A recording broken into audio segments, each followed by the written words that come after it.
부모님 모두 다 돌아가시고 그 헛헛함을 달래고 있을 때 저와 사이가 그다지 좋지 않았던 동서가 제게 볼멘소리를 하대요. 제가 부러웠기도 했었고 동시에 너무너무 미웠었다고 말이죠. 저는 동서의 말에 고개를 끄덕였습니다. 그럴만하다고 생각했고 남의 속을 모르니 저를 생각할 수도 있겠다 싶었거든요. 그런데 동서는 아무것도 모르고 있었던 거였습니다. 훌륭한 형님으로 사는 것이, 시부모님에게 모범이 되는 며느리로 사는 것이 얼마나 힘들었는지 말이죠. 그리고 실상은 그리 보이기만 했었지 그 누구도 제 속사정은 몰랐었다는 거였죠. 저는 형님이 너무 부러웠어요. 어머님도 그렇고 아버님도 그렇고 다 형님 편이셨고, 더군다나 아주버니도 형님 편이시고, 형님이 너무 잘하시는 거 아는데 왜 그런 거 있잖아요. 옆에서 너무 잘한다 잘한다 하니까 그 사람이 미워지고 괜히 흠집내고 싶어지는 거. 제가 그런 마음이었었어요. 저희 시어머니는 살아생전 그런 말씀을 자주 하셨습니다. 동서 사이야말로 친자매처럼 지낼 수 있는 그런 사이이니 꼭 자매처럼 우애좋게 지내라고 말이죠. 그런데 한 가지 간과하셨던 것이 만일 친자매처럼 지내기를 바라셨다라면 시어머니는 언행에 조금 주의를 하셨어야 했다는 것이었습니다. 막 결혼을 하고 아무것도 모르던 새색시인 동서는 처음엔 그저 고개를 조아리며 시어머니 말을 따르고 새기려고 했을 것입니다.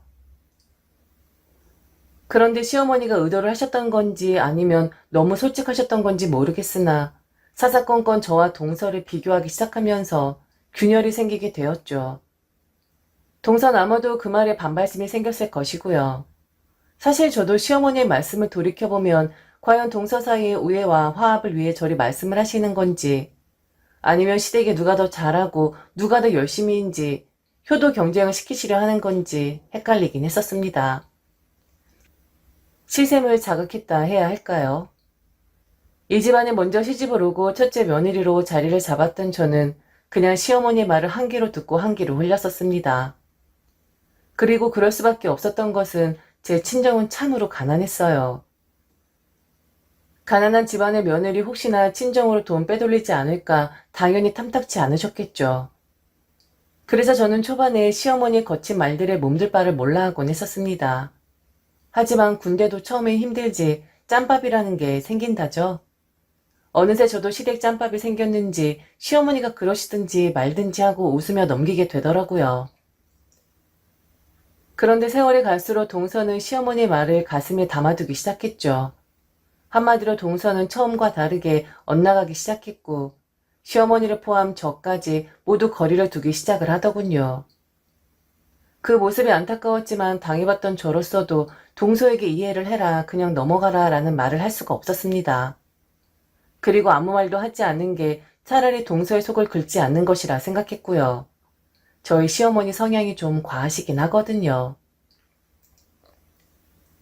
그리고 제가 뭐라 한들 이미 마음에서 빗장을 치고 있는데 제 말이 곧이 들릴까라는 노파심도 있었습니다. 말 한마디 한마디가 다 조심스러웠고 혹시나 제가 의도한 바는 그것이 아니었는데 말 한 번 잘못했다가 동서가 더 엇나갈까 싶어 그저 두고 보고만 있었네요. 그런 동서의 행동을 보면서 시어머니는 점점 더 꼼꼼하게 저희를 비교하기 시작하셨습니다.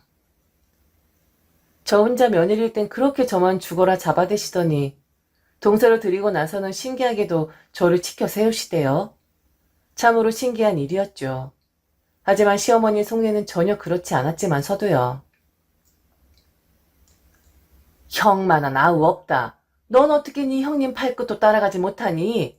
아무것도 못할 것 같으면 그냥 네 형님이 시키는 대로 군말 없이 따라가도록 해라. 넌 멀어도 한참 멀었어. 어떻게 너는 나아지는 게 하나도 없니? 네 형님을 봐라. 시키지 않아도 척척. 가렵다고 이야기를 하지 않았는데도 알아서 척척 긁어주지 않니? 비단 이것은 시부모들한테만 사랑받는 것이 아니라 남편한테도 자연스럽게 사랑받을 일이지. 넌 아무 생각하지 말고 그냥 네 형님만 따라해. 꼭두각시처럼 말이지. 제 앞에서 혹은 뒤에서 시어머니는 곧잘 저런 말씀을 하시곤 했습니다. 그럴 때마다 동서는 얼굴이 시뻘개진 채로 묵묵히 시어머니의 말을 듣고만 있었고요. 그런데 언젠가부터 시어머니의 말에 묵묵히 듣고 있는 게 아니라 소심하게 행동으로써 본인이 기분 나쁘다는 것을 티내기 시작하더군요. 고개를 휙 돌린다거나 삐쭉 입을 내민다거나 갑자기 일어서서 다른 곳으로 가버린다든지 말이죠. 그러다가 동서는 강하게 시어머니에게 맞불을 놓기 시작했습니다. 시댁의 발길을 거의 끊다시피 했고 그래서 그 문제로 서방님과 지독하게 다툼을 했었던 것으로 기억을 합니다. 그럼 그렇게 꼼꼼하게 비교를 당하고 동서 앞에서 칭찬 일색으로 제 이야기를 하셨던 시어머니가 제게 평소에는 어떠셨냐. 이 부분이 참으로 얄궂고 기가 차는 부분이죠. 저희 시어머니는 앞과뒤가 참으로 다른 분이십니다. 그리고 시어머니가 가지고 있는 위치, 그리고 시어머니가 쥐고 있는 그것들을 막강한 무기로 사용을 하시는 분이셨죠. 동서만 없으면 시어머니는 제게 항상 말씀을 하셨습니다. 내가 작은애한테 네 칭찬만 한다고 해서 너를 인정한다는 것은 절대 아니야. 그럴수록 네가 더 잘하고 네가 모범이 돼야 하는 것이다. 알지? 작은애가 못하는 것도 다 네 탓이고 작은애의 실수도 다 너의 실수가 된다는 것을 말이야. 큰 며느리란 자리는 자고로 그런 자리다. 잘하면 남의 탓, 못하면 내 탓이라고 고개를 숙이고 항상 자신을 숙여야 하는 그런 위치지. 난 첫째라고 해서 무조건 첫째만 생각하는 그런 고리타분한 사람 절대로 아니다. 둘 중 더 잘하는 놈, 내 맘에 더 드는 놈, 나한테 이득이 되는 놈. 잘 따져가면서 물려줘도 그놈한테 한 개 더 물려주지. 첫째라고 몰아주는 것도 없고 둘째라고 해서 덜 주고 하는 것도 없어. 그러니까 너도 처신 잘해야 할 것이야. 그리고 항상 진심을 다해라. 겉과 속이 다른 것들은 나는 가장 경멸해. 특히나 며느리들이 그러는 꼴은 못 보니까 너 행동 똑바로 해라. 작은애 앞에서 네 칭찬한다고 기고만장해지지 말고, 알았어? 동서는 시어머니와 저의 작은 싸움은 알지 못했을 것입니다. 동서를 드리고 나서 그건 누구에게도 들키지 말아야 할 시어머니와 저만의 불문율 같은 거였거든요. 소리 없이 그 누구도 눈치채지 못하게 저는 시어머니와 의견 대립을 해왔고 기분이 상했을 때도 다시는 얼굴 보고 싶지 않았을 때도 시어머니와 저는 다른 가족들에게 전혀 내색을 하지 않았었습니다. 그냥 여자들만 알고 있는 뒤에서 벌어지는 암투 같은 것이라고 생각하면 되겠네요. 그리고 더욱이 그럴 수밖에 없었던 것은 바로 제 남편의 행동 때문이었습니다. 처음에 시어머니는 제게 대놓고 험한 말씀을 하시긴 했었어요. 가족들이 있건 남편이 있건 아랑곳하지 않고 말이죠. 그러다가 남편이 시어머니에게 제대로 대들었던 적이 있었는데 그 일 이후로 시어머니는 아무도 모르는 곳에서 저와 단둘이 있을 때만 대결하기를 원하셨던 것이었습니다. 남편은 그때 제 편을 들면서 다시 한 번만 자기 와이프를 건드리면 확 외국으로 발령나게끔 회사 이야기를 할 것이라고 으름장을 놓았습니다. 그럼 외국에서 아이들 낳고 아예 그곳에서 눌러 살면서 다시는 시어머니 얼굴을 안 보고 살 것이라면서 말이죠. 남편은 효자이지만 아내 사랑이 극진한 팔불출 같은 사람이었습니다. 어머니 앞에서는 항상 제 칭찬을 했고 저를 사랑하는 마음을 숨기지 않고 드러냈었고 제 앞에서는 어머니 걱정을 세상에 어머니 같은 사람 없다고 입에 침이 마를 정도로 열변을 토해내는 그런 사람이었죠. 그런데 그런 사람이 제 편을 들면서 다시는 시어머니를 보지 않겠다 하니 시어머니 입장에선 하늘이 무너지고 땅이 꺼지는 경험을 하셨겠죠. 어쩌면 남편이 참 현명한 사람이었을지도 모르겠습니다. 그런데 시어머니 그 벌을 절대 난 못 주더군요. 그때부터 시작이 되었던 것 같습니다. 한 남자의 눈치를 보며 그 남자 모르게 시어머니와 저는 숨죽이며 조용히 싸움을 하곤 했었는데 그야말로 기막힌 여인천하였었죠. 남편에게 이야기를 하면 해결을 해주겠지만 왠지 그러고 싶지가 않더라고요. 습관이 된 건지 아니면 남편이라는 든든한 백이 있다는 것을 확인을 했었던지라 그냥 노인네 하고 싶으신 대로 하셔라 하고 싶더군요. 어머니, 그냥 동서한테 그런 말씀을 아예 하지 마세요. 어머니야말로 겉과 속이 다르게 왜 자꾸 그런 행동을 하시는 건데요? 싸움을 붙이시는 것도 아니고 동서가 뭐라 생각하겠어요? 하여튼 어머니도 참 너무하십니다. 어머니, 저 어머니 재산 하나도 탐 안 나고요. 그리고 그거 주신다 해도 저한테 주시는 것도 아니잖아요. 그런데 왜 항상 말꼬투리에 어머니 재산 이야기를 하시는 건데요? 뭐 잘하면 겉과 속이 같게 하면 제 이름으로 떡하니 물려주실 거예요? 그런 것도 아니면서 맨날 재산 자랑을 하세요. 그냥 저는 어머니한테 바라는 거 없고요. 어머니한테 이쁨 받고 싶다는 생각은 애저녁에 버렸네요. 정으로 사는 거죠, 정. 그러니까 어머니도 이제 그만 좀 하세요. 제가 이 집 들어온 지 얼마나 됐는 줄 아세요? 이제 어머니 수법 다 알아요. 그리고 둘째 며느리도 좀 봤으면 이젠 좀 자유롭게 변하셔도 되지 않겠어요? 아직도 인사만 잔뜩 쓰시고 가뜩이나 주름도 많으신데 주름 더 늘어요. 그리고 그런 건 저 하나면 됐어요. 동서한테 그러지 좀 마세요. 벌써부터 동서 엇나가는 거 모르세요? 그렇게 해봤자 어머니한테 이득될 것도 없는데 왜 자꾸 동서를 밀어내기만 하세요? 제 칭찬하시는 것도 다 질투하라고 요것들 누가 더 잘하나 내가 한번 지켜봐야지 하면서 요래요래 꼬나보고 있다는 거 다 알아요. 정말 왜 그러세요? 연세 드실수록 더 어린애 같아지시네. 이간질은 절대로 아니었지만 그렇게 믿고 싶긴 합니다. 저희 시어머니는 당신 재산의 힘을 믿고 동서에게마저도 그 힘을 휘두르시려고 하시는 그런 분이셨습니다. 하지만 동서한테는 통하지 않았지만서도요. 당신이 돈이 좀 있으시니 상대방을 마음대로 할 수 있다 믿으셨고 그렇게 해도 된다 정당성을 가지고 계셨었고 또한 말씀에도 거침이 없으셨죠. 그런데 어느샌가 적응을 했고 그냥 저분은 그런 분이시구나. 그걸 힘으로 생각하셔서 좌지우지하시고 싶으신 분이구나 라고 인정을 해드렸습니다. 질색할 정도로 싫은 부분이긴 하지만 뭐 어쩌겠어요. 그 재산 사라지는 것도 아니고 쥐고 계신 건 분명했으니까요. 그런데 동서는 달랐습니다.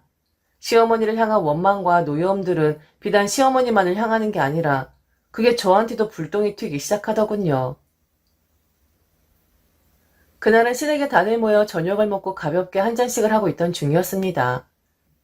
시댁에 거의 오지 않던 동서도 웬일로 온 날이었는데 아마 나를 잡은 게 아닌가 싶어요. 평소에 술을 즐겨 먹었던 동서가 그날따라 홀짝홀짝 거리며 잘도 먹더니만 이내 혀 꼬부라지는 소리를 내기 시작하더군요. 식구도 다 있는 곳에서 말이죠. 서방님이 방으로 데리고 들어가려고 해도 안간힘을 쓰면서 버티더니 결국 식구들 다 있는 곳에서 속 이야기를 털어놓고 말았습니다. 그야말로 취중진담이었었죠. 동선 억울하다 했어요. 형님만 편애하시는 시어머니가 너무 꼴불견 같다고. 그리고 예뻐할 거면 그냥 조용히 예뻐하면 될 것을 왜 동네방네 시끄럽게 떠들고 다니는 것이냐고. 그 작은 입에서 이런저런 말들이 잘도 튀어나왔습니다. 말리는 서방님을 확 밀어버리고는 갑자기 제게 종주먹을 들이대대요. 제가 더 나쁜 사람이라고 말이죠. 시어머니는 그렇다 쳐도 제가 더 괘씸하다 했습니다. 때리는 사람보다 방관하는 사람이 더 나쁜 법이라고 하면서요.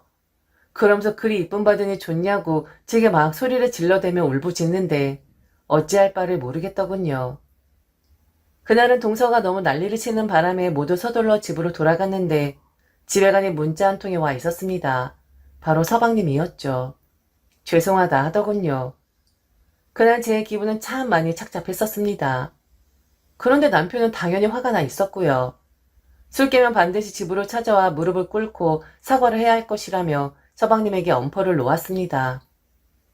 그 다음날 동서와 서방님은 저희 집으로 찾아왔고 동서는 여전히 새초롬한 표정이었어요. 그럴만도 하죠. 동서는 억지로 제게 사과를 했습니다. 술이 너무 과해 자기가 실수를 한 것 같다고 말이죠. 그런데 표정에서는 이 사람이 진정으로 사과를 하고 있다는 것을 느낄 수가 없었어요. 사실 동서 입장에선 저나 시어머니나 둘 다 미웠을 것이고 본인이 어제 할 말은 했다라고 생각을 했겠죠. 그 마음 이해 갔습니다. 그런데 갑자기 동서는 서방님을 향해 비난을 쏟아냈습니다. 남편과 제 앞에서 부부싸움이라도 하듯이 말이죠. 당신이 가장 이상해. 내가 어머니한테 그런 꼴을 당하고 있으면 당신이라 좀 나서주면 좋은데 당신도 내 편이 아니라 항상 어머니 편이었잖아. 저는요, 형님, 정말 속상한 게 뭐냐면 형님이 어머니한테 사랑을 받고 어머니가 형님만 위해서 그러는 게 아니라 형님은 모든 걸 다 가지셨기 때문이었어요. 아주버니도 형님 편이시고 뭐든 형님만 위하시잖아요. 어머니한테 잘해서 아주버니도 형님 편이신 거예요? 그런데 저는 정말 어머니랑 억지로가 아니라 자연스럽게 정이 들고 싶어요. 형님처럼 억지스럽게 잘 보이고 싶은 게 아니라 그래서 점수를 따는 게 아니라 정말 저는 가족으로서 불편함 없이 그렇게 스며들고 싶다고요. 만일 어머니가 저를 가족으로 한 사람으로 존중만 해주시면 제 나름의 효도 다 할 거예요. 그런데 어머니가 그렇게 나오질 않으시니까 점점 저도 무성의한 며느리가 되는 거죠. 이 집안에서 저만 외톨이에요. 이 사람마저 제 편이 아니라 어머니 편인데 제가 어찌 억울하지 않을 수가 있겠어요? 안 그래요, 형님? 저도 너무 억울하고 속상하다고요. 잘해보려고 하는데 자꾸 엇박자만 나고 제가 더 이상 어떻게 해야 할지를 모르겠다고요. 서방님의 얼굴을 보니 울그락불그락 했습니다. 갑자기 사과를 하겠다 하고 찾아왔는데 본인에게 불똥이 튀니 그럴 만하죠.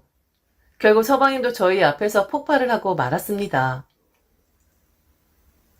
어머니가 그냥 말씀만 그리 하실 뿐이지 당신한테 그렇게 피해를 줘?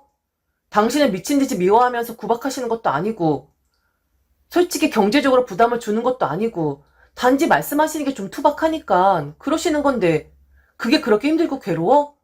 그리고 당신이 언제 그렇게 어머니를 찾아뵀다고? 집에 와서도 손에 물 한 방울 안 묻히고 다 형수님이 하셨었는데 뭐가 그렇게 힘이 들고 뭐가 그렇게 불만이라는 건데? 당신 항상 남 탓이야. 모든 게 다 남 탓이라고.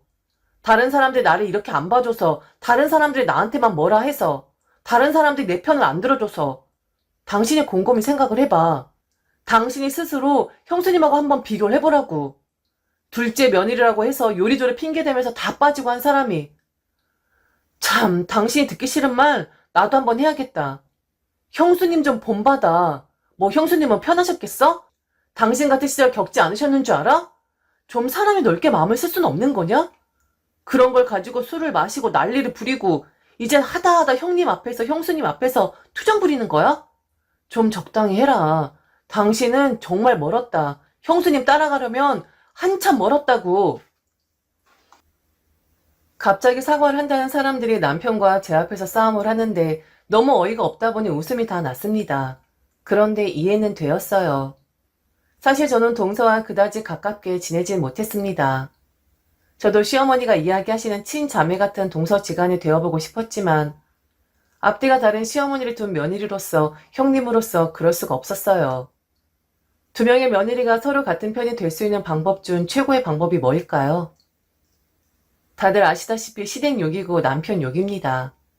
물론 맨날 밤낮으로 욕지거리만 하는 것은 아닐 테지만 공통의 스트레스를 공유하면서 한바탕 내퍼보면서 며느리로서 동질감을 갖는 것은 당연할 테니까요.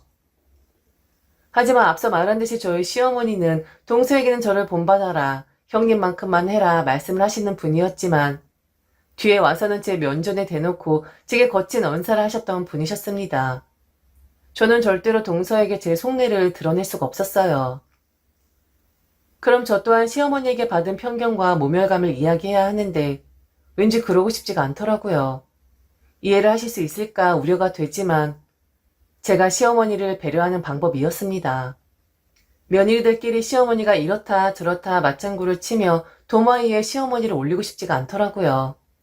어쩌면 미운 정도 정이라고 그랬을지도 모르겠습니다.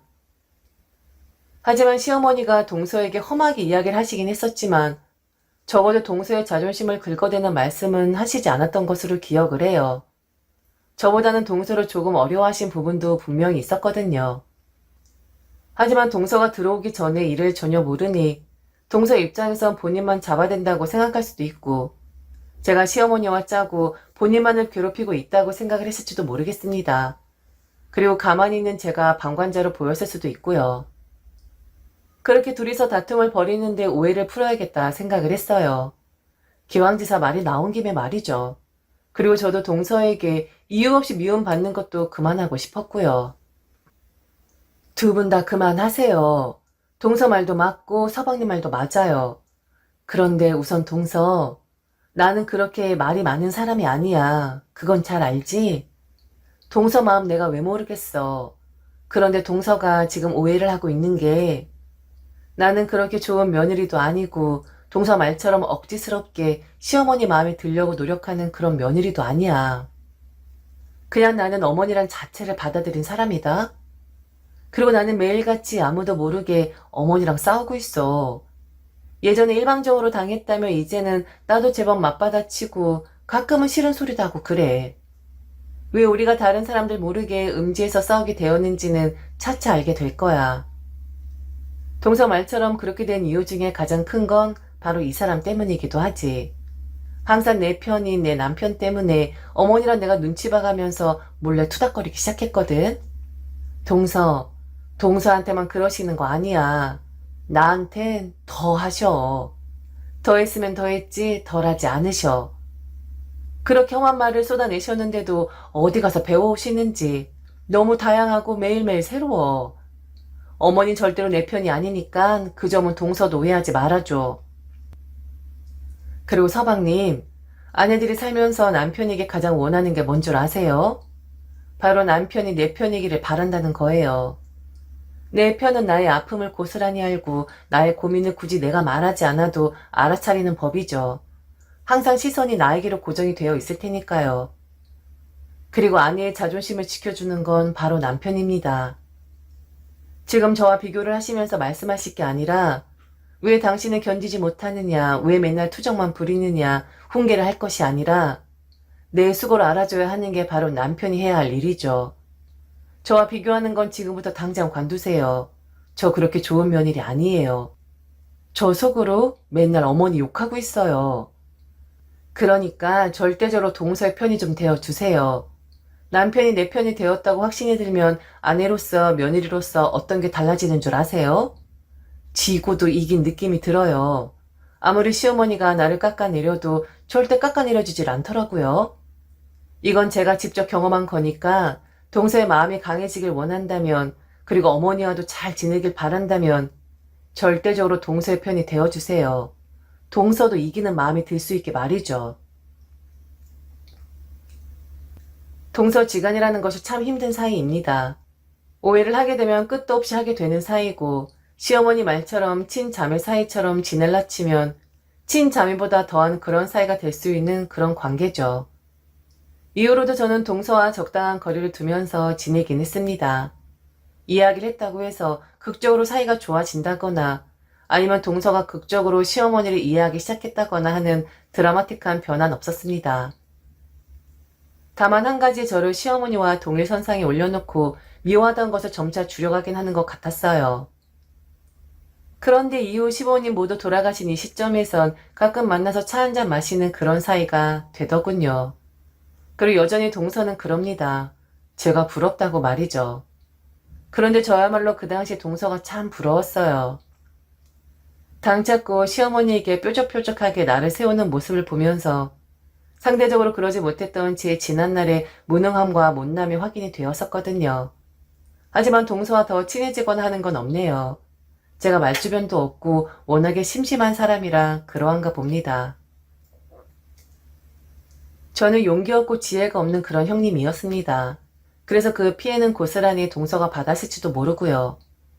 그때 좀 당당하게 나서줬다면 동서에게 그런 게 아니라고 오해를 풀라고 미리 처음부터 이야기를 해줬다면 우리 사이는 좀 나아졌을까요?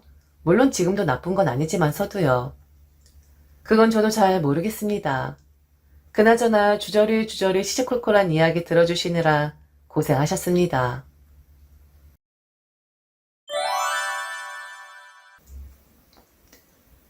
결혼한 지 막 4년 차가 되었을 때입니다. 오늘 제가 사연을 보내드리는 이유는 말의 무거움에 대해 이야기를 해보고 싶어서입니다.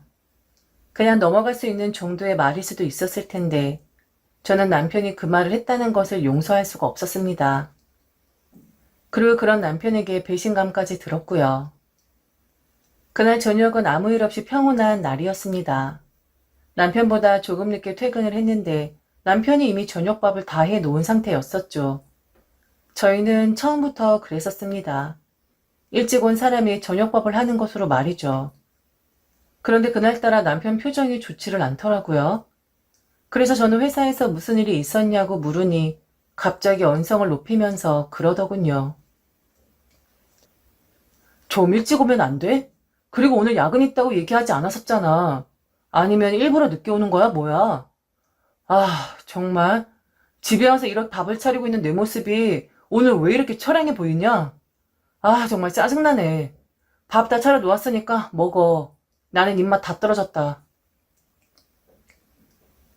결혼 4년 차 아직 아이는 없는 상태. 그럼 신혼을 만끽하고 있어야 하는 시점 아닐까요? 그런데 한 1년 전부터 남편은 평소에 하지 않던 툴툴거림을 자주 보이곤 했습니다. 그런 모습을 보인 시점이 바로 제 동생이 결혼을 하고 제게 올케가 생긴 때였었죠. 저희 올케는 남동생에게 참 잘합니다. 저는 단언컨대 세상에 저희 올케 같은 사람은 이 사람을 제외하고는 없을 것이다 라고 생각을 해요. 저희와 같이 맞벌이인데 올케는 집안 살림은 집안 살림대로 완벽하게 잘하고 바깥일 또한 완벽한 그런 사람이었죠. 남편 올케의 그 집안 살림 능력을 높게 평가했고 조금씩 부러워하기 시작했습니다. 그리고 올케가 저희 친정 부모님께 하는 것을 보고 또다시 한번 제 동생, 즉 처남을 부러워하기 시작했고요. 남편의 마음을 알고 저는 참 할 말이 없었습니다. 사람마다 생김새가 다르듯이 능력도 다 다른 것인데 올케와 저를 비교하면서 짜증을 내기 시작했으니까요. 남편과 저는 3년 정도 연애를 하고 결혼을 했습니다. 그런데 결혼을 앞둔 과정 중에 저희는 한 번의 이별을 경험하게 되었죠. 바로 저희 집에서 남편을 반대했었거든요. 이유는 간단했습니다. 저희 부모님이 처음부터 남편을 마음에 들어하지 않으셨고 그리고 홀어머니를 모시고 산다는 그 점이 저희 부모님 입장에선 반갑지 않으셨던 거겠죠. 그런데 그런 반대를 하시는 부모님을 설득하고 결혼에 골인을 하게 한 장본인이 바로 남편이었습니다. 저희 부모님을 두둔하는 것은 아니었지만 워낙에 고리타분하신 분들이라 가정 환경을 정말 중요하게 생각을 하시는 분들이었거든요. 아버지가 계시지 않는 것이 남편의 탓은 아니었지만 살면서 은연중에 자격지심이라든지 생각의 차이라든지 하는 게 튀어나올 수가 있는데 그걸 과연 제가 이해를 할 수 있겠냐라는 것이었습니다. 지금은 사랑하니까 마냥 다 좋아 보일 수 있지만 부부 생활에 있어서 환경이라는 것이 매우 중요한 법인데 그런 어색하고 낯설은 상황에 놓이게 돼도 제가 잘 적응하고 이겨나갈 수 있을지 걱정이 되셨던 거지요. 그런데 눈이 돌아간 그 시점이 환경이고 뭐가 보였겠습니까? 그냥 얼른 이 사람하고 결혼하고 싶다라는 생각밖에 들지 않았었죠. 결국 남편의 기나긴 설득과 저를 사랑하고 저만을 위해 살겠다는 그 외침을 저의 부모님은 받아들여 주셨고 결혼을 승낙하셨습니다. 그랬던 사람이 이제 제게 언성을 높이며 불평불만을 합니다. 바로 올케와 비교를 하면서 말이죠. 그런데 올케와 저를 비교하는 것은 비단 남편뿐만 아니라 시어머니도 마찬가지셨습니다. 올케는 작은 꽃집을 운영하고 있는데 워낙 자체가 살가운 사람이라 결혼 전에도 저희 부모님을 비롯 저나 하물며 저희 시어머니에게도 꽃을 선물해주는 그런 사람이었습니다. 그렇게 해서 저희 시어머니와도 안면을 트게 되었고 남동생과 워낙에 사이가 좋았던 저는 자주 저희 집이나 남동생 부부집에 모여 식사를 하곤 했었는데 가끔은 시어머니가 저희 집에 계셔도 아랑곳하지 않고 남동생네도 저희 집에 오곤 했었죠. 그만큼 서로 불편함이 없었던 사이였고 그리고 남동생 부부가 저희 시어머니를 어렵게 생각하지 않고 살갑게 대하는 것에 너무 고마운 마음이 들었었습니다. 그런데 그렇게 하면 안 되었었나 보더라고요. 저는 몰랐는데 올케와 저를 동시에 지켜보면서 제 부족함이 남편과 시어머니 눈에는 그리도 잘 보였었나 보더군요. 야근한다고 했었잖아. 자기가 기억을 못 해놓고 왜 나한테 짜증을 내는 건데. 그리고 밥하는 게 그렇게 힘이 들었으면 안 했으면 됐잖아. 내가 와서 해도 되는 거고 아니면 시켜 먹어도 되는 거고. 그런데 당신 요즘 정말 왜 그러는 거야? 부쩍 짜증도 많이 늘고 왜 자꾸 언성을 높이는 건데. 그리고 밥하는 게 처량한 게 어딨어? 나를 위해서 그리고 자기를 위해서 하는 건데 밥하는 게 왜 처량하다고 느껴져야 하는 건데 나는 정말 이해를 못하겠다. 그러자 남편은 크게 한숨을 쉬었습니다. 땅이 꺼질 정도로 말이죠. 그러면서 제게 말을 시작하는데 저는 너무 큰 충격을 받게 되었죠. 지금 내가 이깟 밥 하나 가지고 이러는 줄 알아? 당신 뭐 하는 사람이야? 여자 맞아? 주부 맞냐고. 아, 일하니까? 당신도 돈 버니까? 그러니까 밥 정도는 돌아가면서 해도 된다 뭐 이거야? 하긴 저녁 정도는 시켜 먹어야 된다는 그런 생각을 가진 사람인데 내가 무슨 말을 하겠냐? 정말 나는 세상 여자들이 다 당신 같은 줄로만 알았어. 그런데 처남댁 보니까 안 그렇더라. 처남댁 꽃 들여온 날에는 새벽에 시장 가는 거 아니야? 그런데 그런 날에도 처남 아침밥 꼭 챙긴다고 하더라. 난 지금까지 자기랑 살면서 단 한 번도 얻어먹어보지 못한 아침밥인데 새벽에 일하러 나가는 아내를 둔 처남은 도대체 무슨 복인지 아침밥을 얻어먹을 수가 있는 거냐? 그리고 참 내가 이 말까진 안 하고 싶은데 처남댁이 우리 엄마한테 하는 정도만 당신이 하면 우리 엄마가 자기 업고 다닐걸? 아 정말 내가 어이가 없어서. 지난번 엄마 집에 와 계셨을 때 처남댁이 며느리 같더라.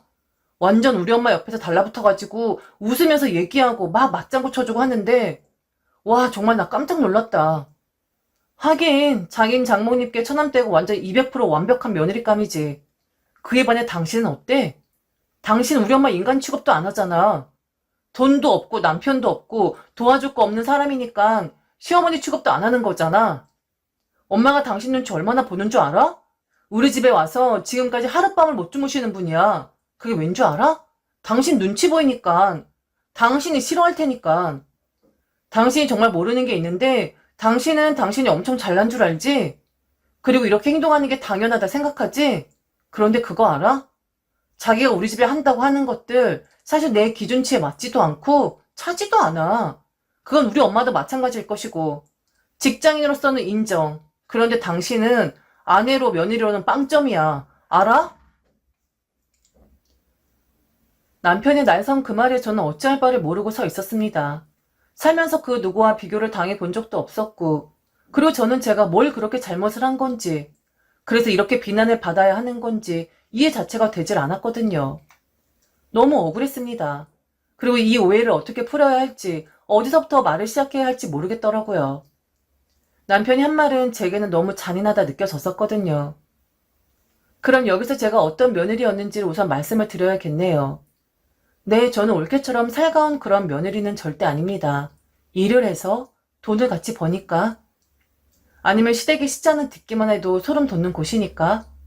절대로 그런 게 아니라 저란 사람은 워낙에 무뚝뚝한 사람이고 살가운 면이 없는 사람이긴 합니다. 그리고 말수도 별로 없고 매우 정적인 그런 사람이었죠. 그렇다고 남편이 이야기한 것처럼 시어머니를 무시하거나 했었던 적은 가슴에 손을 얹고 단 한 번도 없습니다. 저도 상식이라는 것이 있는 사람이고 어른은 공경해야 하고 합당한 대우를 받아 마땅한 존재이다 라고 생각하는 그런 사람이었는데 제 선에서 제가 할 수 있는 한도 내에서 저는 시어머니에게 도리를 다했다고 생각을 합니다. 거하게 생신상을 차려드린 것은 아니었지만 딱 제가 할 수 있는 선에서 생신상 차려드린 적이 있었었고 그런데 그 생신상을 해마다 차려드렸어야 했었나 보네요. 딱 한 번 차려드리고 그 이후에는 어머니가 가지고 싶으시다는 혹은 드시고 싶으시다는 식당 예약해서 선물 안겨드리고 봉투 두둑하게 넣어서 드렸었는데 그 흔한 손편지 한 번 넣지 않은 게 정성이 부족하고 돈으로 때우는 그런 몰상식한 며느리가 되어버리고 말았었나 봅니다. 한 번도 시댁에 갈 때 빈손으로 가본 적 없었고 누구나 스트레스라고 하는 시댁 전화. 익히 들었던지라 저는 아예 알람을 설정해놓고 시댁에 전화를 했습니다. 만약 그렇게 해놓지 않으면 제가 전화를 하지 않을까봐 그래서 불어 알람까지 설정해놓고 전화를 드렸었는데 그게 다 마음에서 우러나 하는 행동이 아니다라고 생각을 했나 보더군요.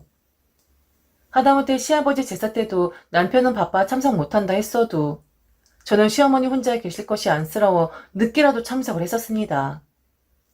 그렇게 하는 게 아니라 반찬을 내던지 아니면 휴가를 내서라도 시어머니 혼자 제사상 준비하시게끔 하지 말았어야 했는데 이 또한 제가 정성이 부족했던 거였고 시댁을 우습게 본 그런 결과물이 되어 버렸죠.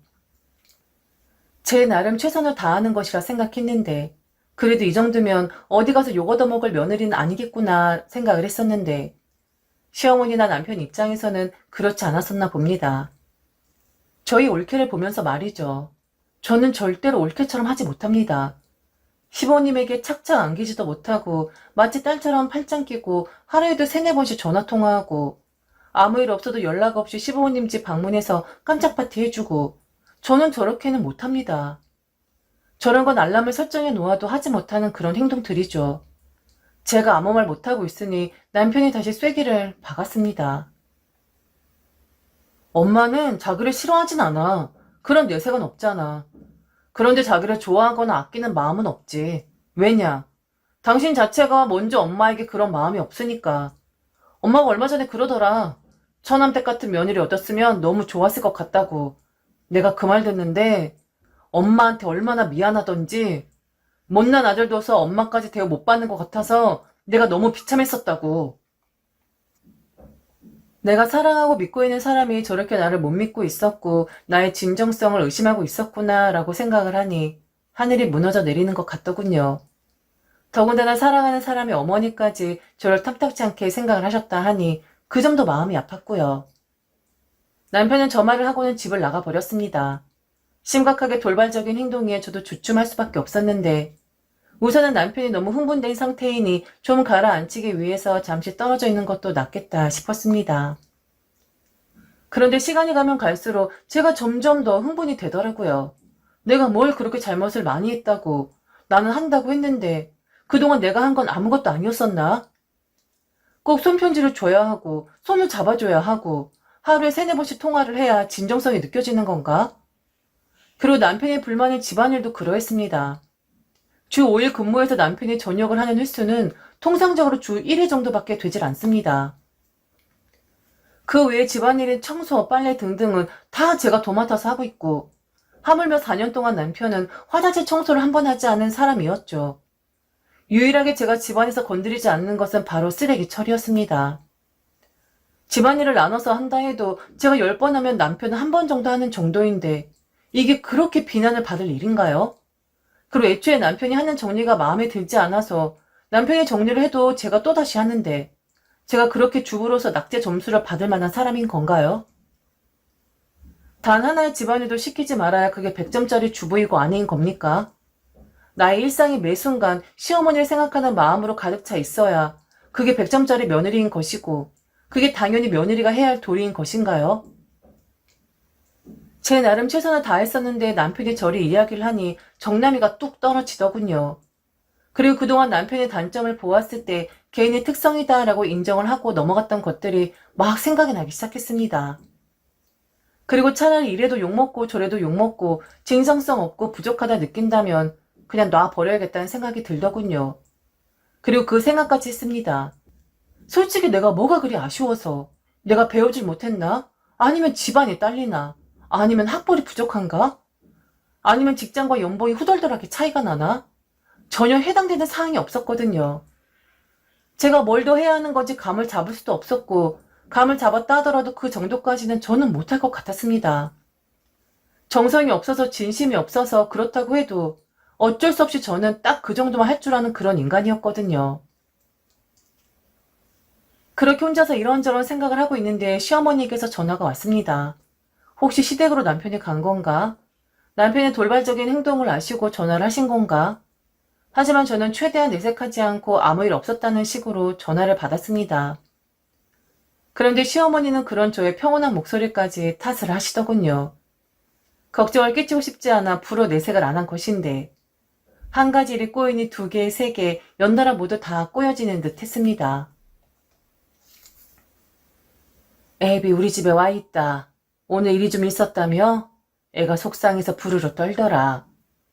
내가 우리 아들 이야기 들어보니까 아들이 좀 심하게 이야기를 하긴 했더라.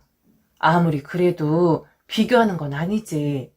내가 그 점은 아주 호되게 야단을 쳤어. 그런데 우리 아들만 혼내는 건 형평성이 어긋나지 않겠니? 그래서 너한테도 할 말이 있어서 이렇게 전화했다. 니네 각방 쓴다며? 이유가 우리 아들이 코를 골아서 그렇다고? 아니 너는 남편 코 고는 소리가 그렇게 힘이 드니? 그렇다고 각방을 쓰는 게 말이 돼? 나는 이런 점이 참 마음에 안 든다. 요즘 젊은 사람들 다 그렇다고 하는데 어떻게 부부가 아무리 그래도 신혼이나 다름없는 부부가 각방을 쓸 수가 있니?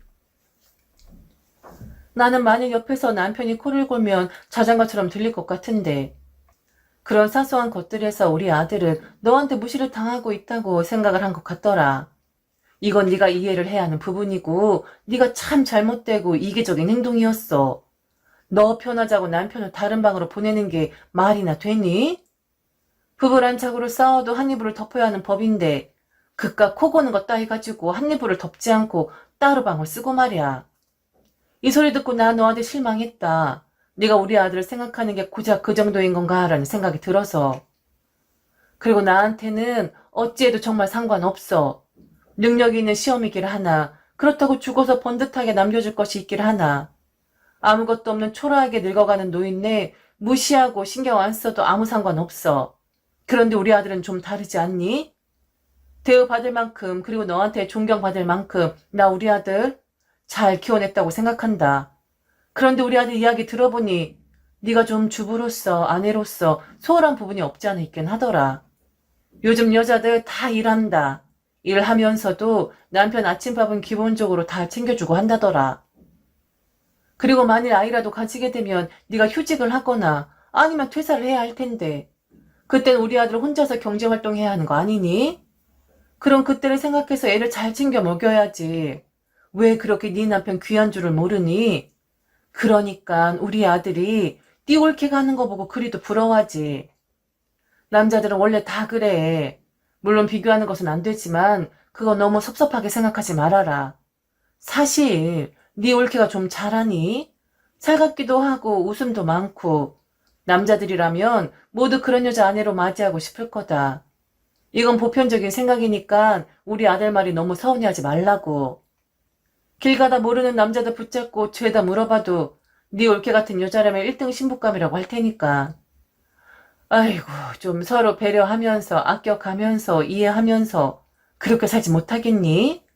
그리고 네가 아무리 무뚝뚝하다 해도 어떻게 남편이 집을 나갔는데 그리 목소리가 평온할 수가 있어? 아휴, 네 목소리 들으니까 괜히 내가 우리 아들만 잡아댄 것 같다.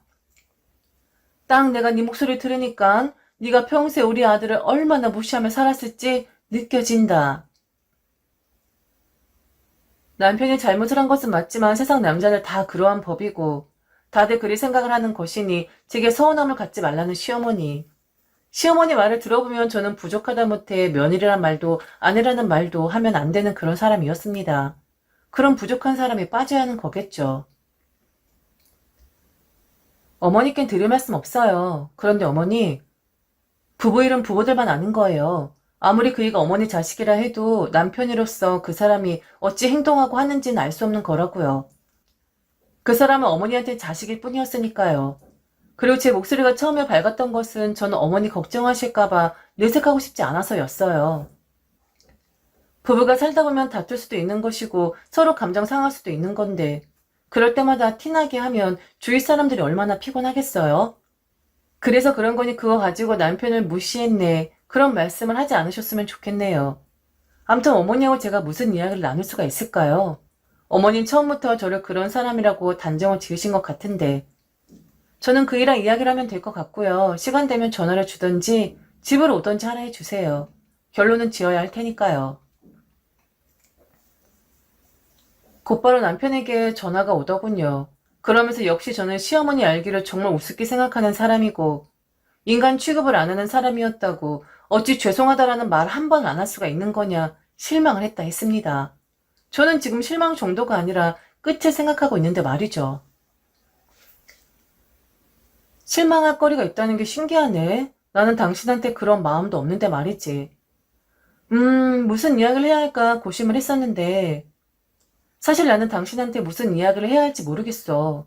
나는 그런 게 아니라고 내 진심을 왜 몰라주는 거냐고 내가 이야기해봤자 당신이란 사람은 그걸 믿어줄 생각도 없을 것이고 계속해서 올케와 나를 비교하면서 나는 불쌍한 남편, 나는 대우받지 못하는 남편 이러면서 자괴감에 빠질 것이고 어머니 역시 그러시겠지. 나도 대접해주지 않더니 내 아들까지 잡아대는구나. 아이고 순하고 착실한 그 올케 같은 여자를 만났어야지만 우리 아들도 편안하고 나도 편안했을 텐데. 첫 단추부터 잘못되었구나. 아이고 한스럽구나 우리 아들. 불쌍하구나. 그리 생각하시겠지. 언제까지? 영원히 말이야. 나는 우리의 결혼 생활이 매우 합리적이다라고 생각을 했었어. 그런데 당신도 알지 않아? 그렇게 대우를 못 받았다 어쩌다 했지만 가사 분담에 있어서 부담은 나한테 더 치중이 되어 있었다는 거? 사실 이런 이야기 하는 것 자체도 우습고 너무 유치하다. 있잖아. 나는 그렇게 남의 것을 탐내고 남의 것을 부러워하는 사람하고는 더 이상 살고 싶지 않아. 한번 남의 것을 탐내고 부러워하기 시작하면 그걸 갖기 전까지는 계속 그 생각에 떠오르는 법이거든? 내 말 무슨 말인지 알겠니? 당신 이번에 정말 실수를 한 것이고 당신야말로 나한테 큰 실망감을 안겨줬다는 뜻이야. 그리 부족하다 그리고 당신 자신과 당신 어머니 자체를 한스럽게 하고 가련하게 만든다고 하니 내가 당신들 인생에서 빠지도록 할게. 그냥 비교 좀 한 거 가지고 왜 저러지? 그럴 수 있어. 그런데 나한테는 한낱 비교가 아니었어. 이번에 당신이 그리 비교를 하는 바람에 나 또한 당신을 비교하게 되었거든? 그런데 그렇더라. 당신도 그렇고 어머니도 그렇고 그리고 당신 환경도 그렇고 좀 별로더라고. 그리 별로인 사람이 나를 비난할 수 있는 건가? 그리고 나한테 바랄 수가 있는 건가? 좀 염치가 없는데? 라는 생각이 들더라. 역시 사람은 끼리끼리 만났어야 했는데 누가 잘났고 못났고를 떠나서 우리는 처음부터 성향이 맞질 않았었나 봐. 나는 당신은 그렇게 가정적이고 다정하고 살가운 여자 취향을 가지고 있는지 몰랐었네. 어머니한텐 죄송한 일이 없으니까 죄송하단 말을 안 한 것뿐이야. 왜 잘못도 하지 않았는데 빌어야 하는 건데? 당신 좀 웃긴다. 암튼 정리하자. 깔끔하게. 남편과는 결국 이혼을 했습니다. 사랑을 하지 않는 건 아니었지만 계속해서 결혼을 하는 내내 같은 것으로 다툼을 할 것만 같았거든요. 환경이라는 것이 이렇게 무서운 것이더군요. 제가 살아온 환경이 남편에게 독이 될 수도 있는 것이고 남편이 살아온 환경이 역시 제게 독이 될 수도 있는 것이었으니까요. 그래서 비슷비슷한 사람들끼리 만나야 한다라는 말이 괜히 있는 게 아니었었나 봅니다. 물론 이혼을 쉽게 한 것은 아니었습니다. 남편 이혼까지 생각을 한 건 아니라고 서로 좀 고쳐보자고 그래서 더 노력을 해보자는 뜻에서 이야기를 한 것이라 했는데 남편은 전혀 모르고 있더라고요. 그의 말이 저의 바닥까지 끌어당겼었다는 것을요. 저야말로 비참했고 저야말로 자존감이 무너지는 경험을 했었는데 그를 생각하는 제가 너무 과민하게 반응을 하는 것이라 했습니다. 그럴 수도 있지요. 하지만 남편도 남편만의 캐릭터가 있듯이 저 또한 저만의 캐릭터가 있는 것인데 남이 제 감정을 판단해 줄 수는 없는 것 아니겠습니까? 시어머니 역시 이혼을 말리고 드셨습니다. 만일 남편이 저와 헤어지게 되면 폐인이 될 것이라고 너 같은 여자 어디 가서 다시 만나겠냐고 한 번도 하지 않았던 말씀을 하시더군요. 그제서야 말이죠. 무시를 하네, 주부로서 부족하네. 얼마 전까지만 해도 그런 말씀을 하셨던 분이 말입니다. 그래서 좀 일관성을 가지시라 했습니다. 한 노선만 좀 타시라고 말이죠. 그리고 분명히 남편의 성정으로는 시어머니가 원하는 그런 여자 반드시 만날 수 있을 테니 걱정 붙들어 매시라 했네요. 산산조각이 난 기분이었습니다. 내 인생이 어쩌다가 이 지경이 되었지? 내가 그동안 잘못 산 건가? 라는 생각이 들 정도로 저를 깎아내리는 시간을 오랫동안 보냈었죠. 그런데 지금은 아주 잘 지내고 있습니다. 그리고 한 번 결혼했던 거였는데 아유 남자 생각만 해도 고개가 절로절로 저어집니다. 이제 앞으로 제 인생에 남자는 없을 것 같습니다. 그리고 혼자 사는 것도 꽤 나이스한 점들이 있거든요.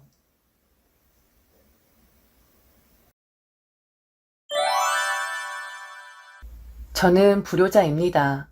어머님 생신날 집안을 발칵 뒤집어 놓았거든요. 나이 40 넘어 형과 주먹 다짐까지 했고 생신이신 어머님에게 큰 소리를 내고 말았습니다. 제가 뱉을 수 있는 가장 저주에 가까운 말들을 했었던 것 같아요. 그렇게까지 할 필요는 없었는데 그동안 제가 쌓인 것이 많기는 많았었나 보더라고요. 결국 이성을 잃고 그런 짓을 하고 말았죠. 너무 후회가 됩니다. 그리고 슬프기도 하고 가슴이 찢어질 것 같은 고통이 느껴집니다. 그런데 그날 했던 말을 주워 담고 싶은 마음은 없어요. 그날 저는 작정을 하고 형을 한번 들이받을 준비를 하고 가기는 했었거든요. 그리고 만에 하나라도 부모님이 제 편을 좀 들어주실 거라는 신락 같은 희망을 가지고 있기도 했었고요. 그런데 저희 부모님은 어쩔 수 없는 분이신가 봅니다. 오히려 형을 감싸고 저를 나무라시는데 부모님이 저를 향해 비난의 화살을 마구 쏘아 대시는데 저는 그만 말문이 막히고 말았습니다. 주저앉아 서럽게 몽둥아 울고 있는 저를 옆에서 제 아내는 이제 그만하자고, 그만 돌아가자고, 이만큼 했으면 된 것이라고 저를 끌어안아 주더군요. 그래서 마지막으로 다시는 보지 않을 것이라고 울분을 쏟아내며 도장을 찍었습니다. 다시는 찾지 말라고 말이죠. 어머니 아버진 그냥 그렇게 사세요. 두 분 뜻 아주 잘 알았으니까 계속 그렇게 사시라고요. 나중에 파지를 주우시던 길거리에다 앉으시던 저는 정말 상관 안 하겠습니다. 아프셔도 돌아가셔도 연락도 하지 마세요. 이제 제겐 부모도 없고 형도 없어요. 정말 끝까지, 어떻게 끝까지 이러십니까? 제가 뭘 바라고 이러는 것도 아닌데 어떻게 저런 사람을 이렇게 모욕하고 음해하실 수가 있냔 말이에요. 네네, 잘 알겠습니다. 저런 놈은 원래 그렇게 생겨먹은 놈이니까 깔끔하게 제가 나가 떨어질게요. 잘 살아보세요. 그리고 나중에 아쉬운 소리 하시면서 절대로 제게 치근덕대지 마세요. 그렇게 믿고 의지하는 형이랑 형수랑 잘 살아보시라고요. 이제 둘째 아들은 꺼지겠습니다. 제가 소리를 지르며 이야기를 하자 저희 어머니가 그러시더군요. 누가 겁낼 줄 아냐고 말이죠. 그날 어머니의 표정을 저는 지금도 잊을 수가 없습니다. 마치 저를 벌레 보듯이 쳐다보시는데 지금까지 어머니 마음속에는 저란 사람은 없었구나. 그저 나란 사람은 거저로 얻은 옵션 같은 것이었구나 라는 생각을 하게 되었습니다. 그렇지 않고선 절대 부모로서 그런 말을 할 수가 없었겠죠. 이놈이 어디서 감히 소리를 지르고 난리야? 야, 얼른 경찰 불러. 감히 지영 몸에 손을 대? 동생이란 놈이? 니깟 놈이 뭔데 감히 귀한 우리 아들한테 주먹을 들이대? 너는 위아래도 없어? 입은 삐뚤어졌어도 말은 바로 해야 한다고 우리가 모를 줄 아냐? 네가 지금 집 욕심 나서 미리 선수치고 있다는 거 모르는 줄 아냐고. 우리 장남이 어떤 앤데 감히 그런 씨알도 안 먹힐 이야기를 하고 있어? 너랑은 비교도 안 되게 똑똑하고 크게 될 사람이야. 감히 너는 상상도 못할 정도로 가능성이 있는 그런 사람이라고. 그런데 어디서 별 쓸모도 없는 놈이 주제넘게 떠들고 있기는. 아이고 아이고 별 시답지 않은 놈이 기분 좋게 넘어가야 할지 어미 생일에 이 지랄을 떠니? 안 본다고? 그 말 한번 잘했네. 아주 반가워. 우리야말로 너 볼 생각 없으니까 찾아오지도 말고 연락도 하지 마. 우린 애초에 너란 놈을 아들이라고 생각하지도 않았었어. 웃기지도 않은 놈일세. 저런 대접을 받으며 저는 둘째 아들로 자라왔고 결국 저는 불효를 저질러 버린 아들. 그리고 부모가 내치는 그런 자식이 되고 말았죠. 제가 왜 그날 형에게 주먹질을 하고 부모님들에게 큰 소리를 쳤는지 아십니까? 바로 그 이후의 모든 시작점엔 형이라는 인물이 있었습니다. 형이라고 부르기도 꺼려지고 그럴 필요도 없는 그런 인간 말이죠. 저는 형에게 여러 번 경고를 하긴 했었습니다. 제발 정신을 차리고 살라고 말이죠. 빌어볼 때도 있었고 화를 내며 이야기를 했었던 적이 한두 번이 아니었습니다. 그럴 때마다 형은 그러더군요. 인생 한방이라고 말이죠. 곧 좋아지고 갚아줄 날 금방 오게 될 테니 기다리라고 말이죠. 형이란 사람은 인생이란 것을 도박처럼 생각하는 그런 사람이었습니다. 10대 때부터 시작해서 항상 큰 소리만 칠 줄 알았지 각종 사건 사고는 다 일으키고 다녔었던 사람이었죠. 그때 일을 생각하면 피가 거꾸로 솟아 더 이상 기억하고 싶지 않지만 형이란 사람은 사고 뭉치였고 사고를 친 뒤에는 악어의 눈물을 흘리며 부모님을 흔들어 놓았던 그런 사람이었습니다. 그때부터 시작해서 결혼하고 난 후에도 부모님 주머니를 털어가는 그런 몰상식하고 염치 없는 사람이었습니다. 깜도 안 되는 사람이 무슨 사업은 그렇게 벌리는 것이고 머리도 안 되는 사람이 무슨 플랜은 그렇게 짜는 것인지. 결혼을 하고 난 다음에도 본인들 생활비, 하물며 조카들 양육비, 교육비까지 다 부모님의 손을 빌린 그런 사람들이었죠. 그렇게 매일 돈이 없다 하면서도 비싼 차 타고 다니고 형수라는 사람은 제 아내는 단 한 번도 들어보지 못한 명품 샵만 다니는 그런 사람이었습니다. 크게 될 사람이니 체면 유지를 해야 한다나요? 형도 그렇고 형수도 그렇고 본인들 주제 모르고 설치는 건 매한가지였었죠. 지금까지 형이 부모님에게 가져간 돈으로 인해 부모님의 가세가 기울어졌다고 하면 말 다 한 것 아니겠습니까? 그런 물심양면 지원하는 부모님들에게 고마워하느냐? 또 그것도 그렇지가 않습니다. 본인들 돈이 아니니 쉽게 흥청망청 쓸 수 있는 것이고 갚지 않아도 되니 돈에 대한 절실함이 없었던 거겠죠. 그때도 사업을 크게 한다고 한몫 크게 부모님에게 뜯어가더니 뜯어가고도 모자란지 사업 규모가 커졌다고 또다시 미천 타령을 하는데 정말 해도 너무한다는 생각이 들더군요.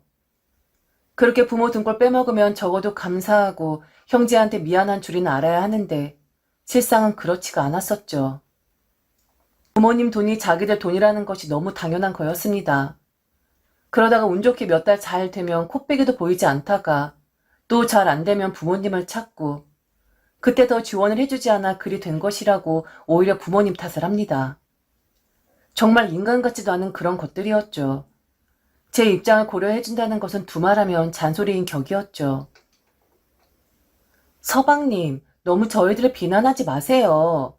어차피 어머님, 아버님, 나중은 저희가 책임져요. 지금은 그이가 아직 운이 트이질 않아 고생하는 거지. 나중 되면 몇 배로 다 갚아드릴 거라고요. 그리고 어머님, 아버님도 다 알고 계시고요. 지금은 그이한테 투자를 하고 있다는 것을 말이죠. 그러니까 서방님도 너무 저희들을 바라볼 때 그런 눈 하지 마세요. 나중에 저희가 잘 되면 설마 서방님네 모른 척 하겠어요? 다 지금 생각하고 있는 것들이 있으니까 너무 저희한테 그러지 마세요. 저희 그럼 나중에 서방님 모른 척 할 수도 있어요. 형수님, 제발 저 모른 척 하셔도 되니까 얼른 그 운때가 좀 튀었으면 좋겠네요. 그리고 어머니 아버지 모시겠다는 그 말도 꼭 약속해 주셨으면 좋겠습니다. 갚아드리는 것까지는 제가 상관할 바가 아닌데 지금 부모님에게 가져가시는 만큼 나중에 어머니 아버지 노후만 제대로 책임져 주셨으면 좋겠어요. 그리고 저는 그냥 모른 척 해주세요. 저는 형이랑 형수님한테 바라는 것 없고 혹시 해주신다고 해도 겁나서 못 받습니다. 어느 집에나 있는 건 아니지만 어느 집에나 있을 법한 형은 전형적인 망나니 같은 사람이었습니다.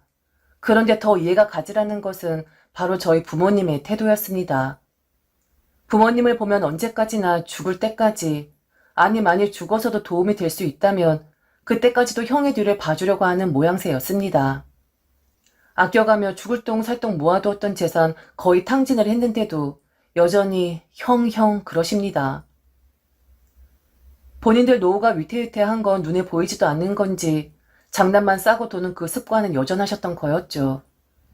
언제나 부모님들은 형을 크게 될 놈, 아직 운이 맞질 않아 잘 안 되는 놈, 항상 아린 놈이라고 하셨습니다. 저리 허풍을 떨고 하는 것도 다 여린 본인을 감추고자 하는 거라나요? 어찌나 포장을 잘 하시는지 혀를 내두를 정도였습니다. 장남이니까 형이 먼저 태어났고 부모로서 마지한테 정이 더 가는 건 어쩔 수 없다 하지만 자연스럽게 아들들 차별이 며느리 차별로도 이어지게 되더군요. 부모님은 형수님 앞에선 조심조심입니다. 집에 와도 그 흔한 설거지 한번 시키지 않았고 명절이나 생신 혹은 집안 행사 때에도 형수님은 항상 열애였습니다. 귀한 집안에서 자라 그리 험한 일은 하지 못하는 사람이라나요? 사모님 들을 사람인데 그런 일을 왜 하냐고 하면서 말이죠. 그에 반해 제 아내는 완전 식모 수준입니다. 막대하는 건 기본이고 기분 나쁘면 이것저것 하면서 욕지거리를 하시는 일은 다반사였죠. 그런데도 우리 아내는 묵묵히 참아 주더군요. 특히나 장남에 대해 간절한 마음을 깊게 품고 사시는 그런 부모님들이 있다고 말하며 오히려 저희 부모님을 이해해 주었습니다. 어머님, 아버님 너무 미워하지 마. 그냥 그런 분들이라고 생각하면 당신 마음이 편치 않을까? 그리고 어머님, 아버님 노후 책임지시겠다고 하잖아. 그냥 나중에 줄 거 미리 준다고 생각하고 당신도 너무 마음 쓰지 말아요. 설마 자식인데. 그리고 부모님 노후 이야기를 가지고 거짓을 이야기했으려고. 나는 그 점은 믿어 의심치 않아. 그러니까 당신 너무 소갈이 하지 말고 그냥 좀 멀리서 한 발짝 물러나서 바라보도록 해요. 다들 잘해보려고 하는 거잖아. 착한 아내에게 미안했습니다. 부모님 마음이 그렇다고 한다면 받아들이고 저도 인정을 해야 하는데 차별받는 남편 만나 고생하는 아내에게 죽을 죄를 짓는 것만 같았죠. 그런데 저는 마음을 놓을 수가 없었습니다. 형수님과 형이 부모님의 노후를 반드시 책임을 지겠다고 했으나 그렇지 않으리라는 것을 잘 알고 있었거든요. 이건 믿음의 문제가 아니라 그간 그들이 제게 보여준 모습 때문이었습니다. 만일 형과 형수님이 부모님의 노후를 책임지지 않는다면 그 뒷감당은 과연 누가 해야 할까요? 형이 한다고요? 차라리 지나가는 강아지를 믿겠습니다. 결국 그 감당은 제가 떠안아야 할 것입니다. 제 성격에 부모님 나몰라라 할 사람도 아니고 제 살 길만 찾는 사람 아니라는 것 그 누구보다 형이 잘 알기에 지금 입 바른 소리만 해대는 것이었죠. 뭉퉁거려 나중에 이렇게 할 것이다 라는 희망적인 이야기보다 저는 현실적인 문제들이 걱정이 되었습니다. 피를 나눈 가족이고 가족이기 때문에 희생하고 헌신을 해야 한다는 거 잘 알고 있지만 그래도 현실적으로 나중에 그 책임이 제게 전가된다면 저는 그렇다 쳐도 제 아내에게 너무 미안할 것만 같았거든요. 그래서 저는 그날 난리를 치게 된 것이었습니다. 언제 한번 들이받아야지 나를 잡고 있었는데 글쎄 형과 형수가 부모님의 마지막 보류로 남아있는 집까지 건드리려고 하던 찰나였었거든요. 부모님에게 형의 계략을 듣고는 저는 바로 형에게 이야기했습니다. 형, 그동안 일은 그냥 지나간 과거라고 생각할게. 더 이상 책임을 묻지 않겠다는 거야. 그런데 형, 제발 부모님 집만은 지켜드리자. 마지막으로 남아있는 거야. 형은 분명히 부모님 노후를 책임지겠다고 장담하는데 미안하지만 나 사실 그 말 믿지 않아. 난 형과 형수님한테 하도 당한 게 있어서 그 말을 믿을 수가 없다고. 제발, 제발 그 집만은 건드리지 말자. 그 정도 했으면 됐잖아. 꼭 그 노인네들 사는 곳까지 건드려야겠어? 이제 제발 형, 자립 좀 하자. 내가 너무 걱정이 돼서 그래. 온전하게 그 집만은 지키고 싶었습니다. 그 집에 욕심이 나서가 아니라 적어도 제게 책임이 전가되었을 때 피할 구멍이라도 만들어 놓고 싶었거든요. 그런데 형은 저를 비웃더군요. 네가 뭔데 자기한테 이래라 저래라 하냐고 말이죠. 야, 너 좀 선 넘는다. 내가 달라고 한 게 아니야. 두 분이 알아서 마음에서 우러나서 주시겠다는 거야. 그리고 내가 알아서 한다니까. 부모님 걱정하지 말라고. 넌 동생에 대해서 그렇게 형을 못 믿냐? 아, 정말 답답한 놈일세. 주제넘게 까불지 말고 그냥 찌그러져 있어라. 확 그냥 한 대 맞기 전에. 그래서 벼르고 벼르던 날이 바로 어머님 생신이었던 것이었습니다. 좋게 말해봤자 알아들을 인간도 아니고 차라리 몸으로 부딪히겠다라는 심산이었죠. 분명히 형과 형수란 인간들은 부모님 집까지 홀라당 다 해먹고 모든 걸 다 까먹고 부모님을 나몰라라 할 사람이었으니까요. 그런데 그날 저는 망연자실 그 자체였습니다. 서로 주먹이 오가고 높은 소리가 오가는 중에 오직 저란 사람 옆에는 제 아내밖에 없더군요. 어머니도 아버지도 모두 다 형 편이었습니다. 가장 어이가 없었던 것은 제가 부모님 재산에 눈이 멀어버린 파렴치 안으로 몰린 상황이었습니다. 적반하장도 유분수지 부모님 재산에 눈 멀어 야금야금 빼내간 게 누군데 그리고 늙은 부모 노후를 위태롭게 만든 게 누구인데 말이죠. 그런 넌 우리한테 얼마나 잘했는데 네 형보다 네가 얼마나 우리한테 잘했냐고. 꼴랑 50만 원 용돈 주는 거 가지고 지금 이러는 거니? 그걸로 자식 노릇했다고 지금 이 사달을 만드는 거야? 네 신세 안 줘. 길바닥에 나 앉아도 니까지는 필요 없다고. 누가 너한테 도움 받는데? 네 형이 잘 데려다가도 이런 몹쓸 마음 먹은 너 때문에 안 되는 거야. 옛날부터 그랬어, 옛날부터. 지 잘난 형 부러우니까 시기 질투하고. 지금까지 네 형이 찌부러진 건 다 너의 그 나쁜 마음 때문이라고. 이런 몹쓸 놈 같으니라고. 쓰레기 같은 놈 같으니라고. 어릴 때 이야기까지 거슬러 올라가면서 저런 식으로 이야기를 하는데 순간 다리에 힘이 풀리는 기분이었습니다. 항상 형형 했었던 부모님. 장남이니깐, 형이니깐. 형이 잘 되어야 동생도 잘 되는 법이라고. 그래서 모든 걸 형한테 양보하기를 강요받았고 그렇게 사는 것이 맞는 줄 알고 세뇌당했었던 내 자신. 무관심과 홀대로 방치되었었던 내 인생을 저들은 그리 보고 있었구나. 나라는 사람은 진심으로 형이 잘 되길 바랐었고 진심으로 부모님 걱정이 되어서 어떻게든 안간힘을 쓰고 있는 거였는데 저들은 나를 정반대 인간으로만 보고 있었구나. 모든 게 다 나 때문이었었다니. 참 서글퍼졌습니다. 그동안 저는 형에게 상처를 받았었다고 생각을 했었는데 아마도 그 마음은 처음부터 부모님이 만들어주신 것이 아닌가라는 생각이 들었습니다. 100번 양보해서 만일 제가 부모님 재산에 탐이 났다면 과연 저리 행동을 했을까요? 차라리 형이랑 짜고 부모님 재산 같이 털어먹는데 안달이 나지 않았었을까요? 왜 저희 부모님은 저의 진심을 몰라주시는 거였을까요? 장남이 아니라서? 똑똑하지 못해서? 형이 아니라서? 어처구니가 없었습니다.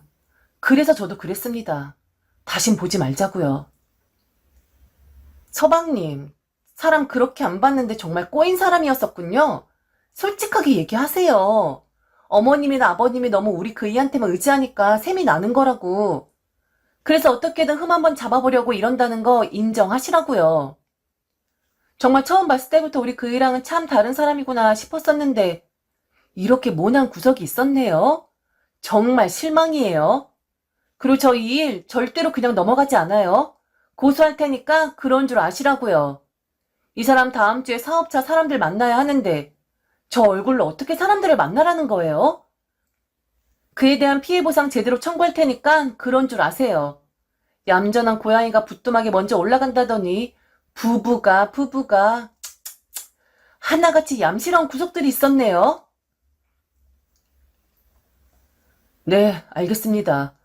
더 제가 무슨 말 할 수가 있겠어요. 저란 사람을 그리 생각하셨다는데 제가 감히 무슨 말을 올릴 수가 있겠습니까? 정말 저도 다신 나타나지 않겠습니다. 그리고 형수님도 해볼 테면 해보세요. 그게 저와 인연을 끊는데 더 확실한 방법이라면 네, 그렇게 하세요. 저도 이젠 다 포기입니다. 이걸로 저는 이 집안 식구가 아닙니다. 그렇게 저는 식구들과 인연을 끊어버렸습니다. 살을 도려내는 것 같은 아픔을 느낄 때도 있었지만 뭐 좋은 거 보겠다고 저를 밀어내려고만 하는 사람들 옆에 붙어 있겠습니까? 차라리 불효막심한 놈이 되는 것이 천배 만배 더 낫겠죠.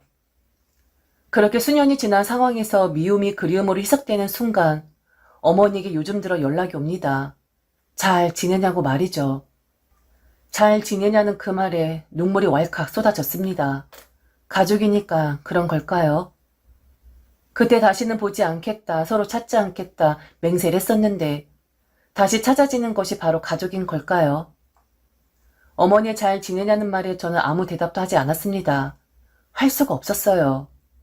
답변을 드려야 하기는 한데 뭐라 드려야 할지, 제가 만일 답변을 하면 어떤 대화의 물꼬가 트이게 될지 그게 두려워서 쉽사리 말을 건넬 수가 없었습니다.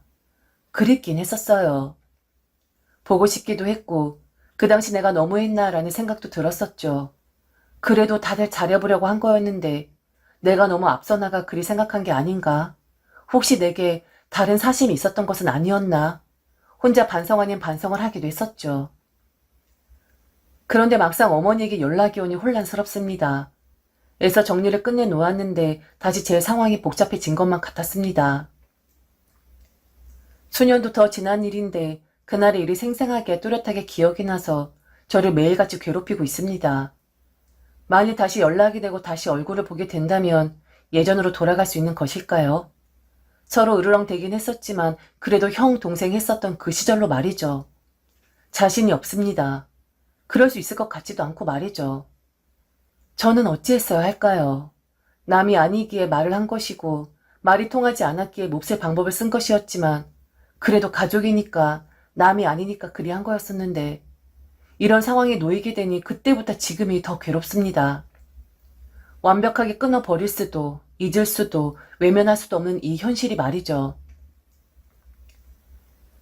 형과 형수는 여전히 망나니 짓을 하고 있었습니다. 부모님 재산 털어먹은 지 오래고 부모님을 찾아온 지도 오래전이라 하더군요. 망나니의 눈물에 눈이 멀어버린 저희 부모님은 지금 그 대가를 톡톡히 치르고 계신 중입니다. 그래도 저는 부모님의 손을 잡아드릴 수가 없어요. 만일 저 혼자라면 그리 했겠죠. 하지만 제게는 다른 가족들이 있습니다. 그 가족들에게 차마 다시 한번 희생하라고 헌신하라고 감히 말을 할 수가 없었어요. 그날 저를 비롯 제 가족들도 내침을 당한 것이나 다름없었으니까요. 올바른 방법이 아니라는 거 잘 알고 있습니다. 그리고 너도 어차피 네 상황만 생각하는 자식 놈이구나. 네 형과 다를 바 하나 없다라고 저를 욕하실 수도 있습니다. 그런데 지금 저는 부모님을 외면하는 것이 또 다른 저의 가족을 지키는 길이라는 확신이 들었습니다. 부모에게는 불효자로 낙인 찍힐지언정 저만 바라보고 있는 가족들에게는 상식 없는 그런 남편으로 아비로 낙인 찍히고 싶진 않거든요.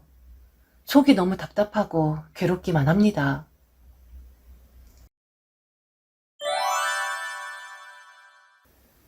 50대의 여성입니다.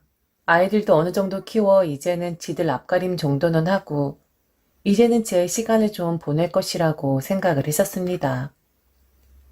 그간 저는 참 치열하게 살아왔었거든요. 이 정도 나이가 드니 진도 빠지고 무엇보다 세상 모든 것이 다 귀찮아지더군요. 아침에 일어나기 힘들 정도로 말이죠. 저는 저희 집에서도 친정에서도 실질적인 가장이었습니다. 남편도 여기저기 일을 하긴 했었지만 사람 성격이 너무 물러터져 그런지 들어가는 직장 동료들에게 상처를 많이 받아 오래 다닌 직장이 없었습니다. 그래도 지금까지 남편과 살아온 이유는 사람은 참 착하고 순하다는 거였어요. 능력은 눈 씻고 찾아볼래 없는 그런 사람이었지만 아이들에게 좋은 아빠였고 제게도 다정한 남편이긴 했었거든요. 게다가 남편은 저희 친정 식구들에게도 참 잘하는 그런 사람이었습니다. 마치 본인이 아들처럼 말이죠. 그런데 저와 아이들에게 잘하는 남편은 고마웠지만 저희 친정에게까지 잘하는 남편은 그다지 반갑지 않았었습니다. 가끔 오지랖처럼 느낄 때도 있었거든요. 저는 친정 식구들과 그다지 사이가 좋지를 못합니다. 그게 다 돈, 그놈의 거지 같은 돈 때문이었었죠. 일남 이녀 중 저는 둘째였는데 가장 잘나지도 뛰어나지도 주목받지도 못한 그런 아이였습니다. 그런데 의외로 돈 버는 재주가 제게 있더군요. 고등학교 졸업하면서 여기저기 기웃거리다 깊게는 아니어도 겉핥기식으로 이것저것 배우다 보니 밥벌이가 꽤나 되었습니다. 아마 운이 좋았던 거겠죠. 그에 반해 언니나 남동생은 저보다 더 공부도 잘했고 그 시절 대학까지 간 그런 사람들이었습니다. 핑계일 수도 있지만 제가 공부를 잘 하지 못했던 것은 타고난 공부 머리가 없는 것일 수도 있겠지만 부모님 또한 제게 그다지 신경을 쓰지 않으셨다는 점도 한몫했을 겁니다. 셋 다 공부를 잘할 필요는 없을 테고 하나 정도는 좀 모자라도 되는 거였으니까요. 돈도 덜 들고 하나 정도는 얼른 졸업을 한 뒤 일을 해야 가게 경제에도 도움을 줄 테니까 말이죠. 고등학교를 졸업하자 닥치는 대로 일을 해보겠다고 하자 저희 친정 엄마는 그러더군요. 아주 잘 생각했다고 말이죠. 그래, 네 언니도 공부시켜야 하고 더군다나 남동생도 공부시켜야 하는데 너까지 대학을 간다고 설치면 큰일이지. 아유, 저것들은 머리만 좋아서 공부 욕심만 있지. 집안 생각은 단 한 톨도 안 해. 우리 둘째가 효녀는 효녀다. 친정 엄마가 저를 치켜 세우고 칭찬을 하자 남동생은 그러더군요. 어차피 누난 대학 가고 싶어도 못 가요. 머리가 돌인데 무슨 대학을 가. 말은 똑바로 해야지. 안 가는 게 아니라 못 가는 거고 똑똑하지 못하니까 바로 밥벌이를 해야 한다는 거라고. 누나도 엄마 말 고지고대로 듣지 마. 하긴 지금 칭찬을 하는 건지 아니면 본인을 이용하려고 하는 건지 누난 그것도 잘 모르잖아. 똑똑하다고 잘난 척만 하는 남동생의 뒤통수를 세게 휘갈겼습니다. 버르장머리 없이 어디서 누나한테 그런 말을 하냐고 말이죠. 남동생은 공부만 잘하는 그런 아이였을 뿐 어렸을 적부터 인성이 엉망진창이었습니다. 싸가지도 없고 마치 지 위에 아무도 없다는 듯이 행동하는. 그런데 한번 그렇게 다져진 성격들은 커서도 변하질 않더군요. 덩치만 컸지 여전히 그 이기적인 성격. 자기 위주로만 모든 식구들이 돌아가기만을 바라는 남동생에게 질린 지 오래였습니다. 공부 잘하면 뭐합니까? 방 안에 박혀서 공부만 했던 남동생은 사회적인 인간이 되지를 못했습니다. 맨날 그 옛날 자기가 반에서 몇 등을 했다. 내가 옛날에 이렇게 천재 소리를 들었었다라며 거들먹거리기만 할 뿐, 아들 노릇도 남편 노릇도 하물며 아비 노릇도 제대로 못하는 그런 인간이었습니다. 남동생이 결혼을 한다고 했을 때 저는 혀를 찼어요. 돈 한 푼 벌어놓지도 않았으면서 결혼을 하겠다고 했고, 게다가 덜컥 올케는 임신까지 한 상태였었거든요. 그래서 무슨 돈으로 결혼을 할 생각이냐 하니 저를 멀뚱멀뚱 쳐다보며 그러더군요. 제가 좀 도와주면 되지 않냐고 말이죠. 누나 돈 많지 않냐고 말입니다. 저는 돈이라는 것을 그리 생각합니다. 많이 버는 것도 중요하지만 돈이라는 것은 많이 가지고 싶으면 그 돈을 내 안에 꽁꽁 가둬야 한다고 말이죠. 돈을 벌기 시작하면서 좋은 옷 한 번 입어본 적 없었고 좋은 가방 한 번 들어본 적 없었지만 저는 제 모습이 단 한 번도 초라하다 생각해 본 적은 없었습니다. 비록 제 모습은 허름할지라도 제 통장 안의 숫자들은 저를 허름해 보이지 않게 만들어 주었으니까요. 저란 사람은 돈을 잘 번 것이 아니라 돈을 잘 쓰지 않는 그런 유형이었던 것이죠. 그렇게 모으고 모았던 돈을 남동생은 동생이라는 이유로 우는 척을 하며 한 푼 두 푼 가져가더니 결국엔 올케까지 제게 매일같이 죽는 소리를 하더군요. 모르는 척하고 싶었지만 누나로서 시누이로서 그럴 수가 없었습니다. 밉고 한심하지만 제 가족이니 차라리 저한테 피해를 끼쳐야지 남에게 피해를 끼치는 모습을 두고 볼 순 없었거든요. 잘난 언니 같은 경우엔 연락을 안 하고 산 지 수년이 지났습니다. 누구보다 셈이 빠르고 계산적이었던 언니는 자기랑 똑같은 남자를 만나 결혼을 하더군요. 언니 못지않게 계산과 돈에 있어서 약삭 빨랐던 사람이 바로 형부였는데 집안을 한바탕 뒤집어 엎고는 지금 연락조차 없습니다. 바로 돈으로 말이죠. 아버진 맏딸인 언니를 전적으로 믿었고 의지를 했었습니다.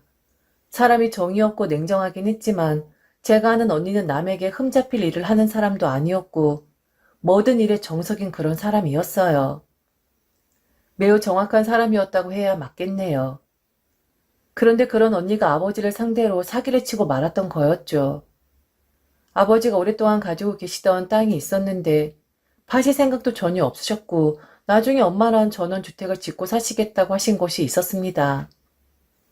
어떻게 아버지를 구워 삶았는지 모르겠지만 아버지는 언니와 형부에게 그 땅을 팔아버리라고 부탁을 하시게 되었고 그 땅이 팔리자마자 그들은 야반도주 하듯이 도망을 가 버린 것이었습니다.